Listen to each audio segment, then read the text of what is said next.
کیا آپ نے بھی خواب میں شیطان کو دیکھا ہے یا اس سے لڑتے ہوئے دیکھا ہے یا خود کو شیطان کا فرما بردار ہوتے ہوئے دیکھا ہے؟ تو اس کی کیا تعبیر ہوگی؟ کیا یہ خواب آپ کے لیے اچھا ثابت ہوگا یا برا؟ یہ جاننے کے لیے ویڈیو کو اینڈ تک ضرور دیکھیں۔ بسم اللہ الرحمن الرحیم۔ السلام علیکم ورحمۃ اللہ وبرکاتہ۔ خواب 786 چینل میں تمام دیکھنے اور سننے والوں کو خوش آمدید۔ ایک مرتبہ پھر ایک نئی ویڈیو کے ساتھ آپ کی خدمت اقدس میں حاضر ہوں، اور آج ہم آپ کو خواب میں شیطان یا ابلیس کو دیکھنے کی تعبیر بیان کریں گے۔ ناظرین کرام، خواب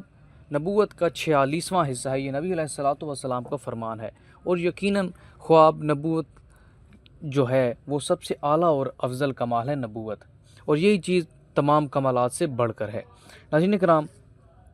خواب ایک بہت ہی خوبصورت چیز ہے، کیونکہ اگر یہ کوئی اعلیٰ چیز نہ ہوتی تو خالی محض ایک خواب کی خاطر ہی حضرت ابراہیم علیہ السلام اپنے بیٹے حضرت اسماعیل کو اللہ تعالیٰ کے لیے ذبح نہ کرتے۔ ناظرین کرام، وقت کو ضائع کیے بغیر ہم اپنی ویڈیو کو شروع کرتے ہیں اور آپ کو بتاتے ہیں کہ خواب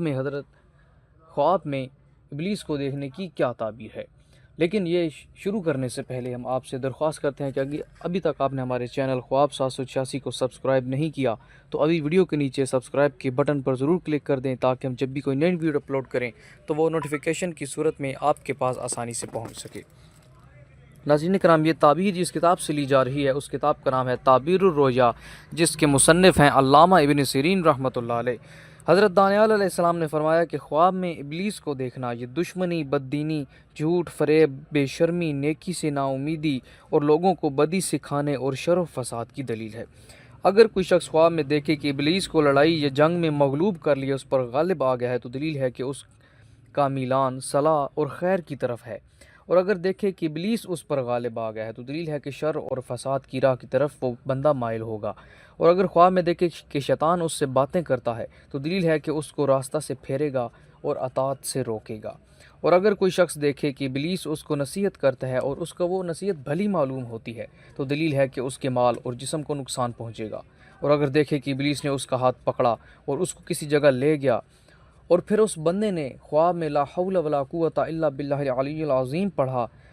تو دلیل ہے کہ کسی بڑے گناہ میں پڑے گا، اور پھر کسی کی نصیحت سے اس گناہ سے دور بھی ہو جائے گا، اور اگر دیکھے کہ اس نے ابلیس کی گردن میں توق ڈال دیا ہے تو دلیل ہے کہ اہل دین و صلاح کو خوشی پہنچے گی، اور اگر دیکھے کہ ابلیس ضعیف ہے اور عاجز ہو گیا ہے تو دلیل ہے کہ مسلح عالموں اور نیک لوگوں کو طاقت ہوگی۔ اگر کوئی شخص دیکھے کہ ابلیس خوش اور خرم ہے تو دلیل ہے کہ لوگوں کے کام میں قوی فساد ہوگا، اور اگر دیکھے کہ ابلیس کو تلوار مار کر ہلاک کرنا چاہتا ہے اور وہ بھاگ گیا ہے تو دلیل ہے کہ اس کو ایک ملک ملے گا اور وہ عدل و انصاف کرے گا، اور اگر دیکھے کہ ابلیس کو مارا ہے تو دلیل ہے کہ اپنے نفس کو مغلوب کرے گا اور نیک راستے پر چلے گا۔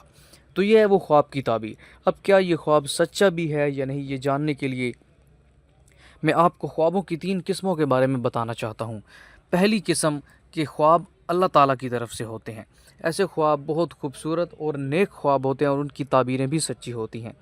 اور ایسے خوابوں سے انسان کا دل خوش ہو جاتا ہے۔ دوسری جو قسم کے خواب ہیں وہ شیطان کی طرف سے ہوتے ہیں۔ ایسے خواب ہمیشہ ڈراؤنے اور برے خواب ہوتے ہیں،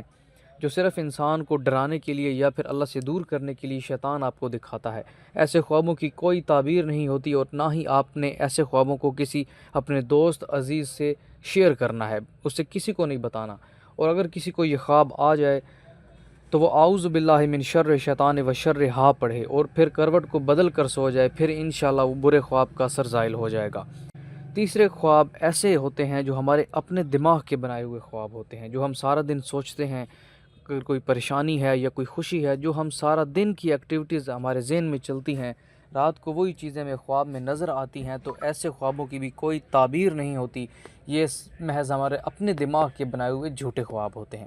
تو امید کرتے ہیں آج کی ویڈیو سے آپ کو کچھ نہ کچھ نیا جاننے کو ضرور ملا ہوگا۔ مزید اسی طرح کی ویڈیوز کے لیے ہمارے چینل خواب 786 کو ضرور سبسکرائب کریں۔ اگلی ویڈیو تک کے لیے دیجیے اللہ حافظ، اللہ نگہبان۔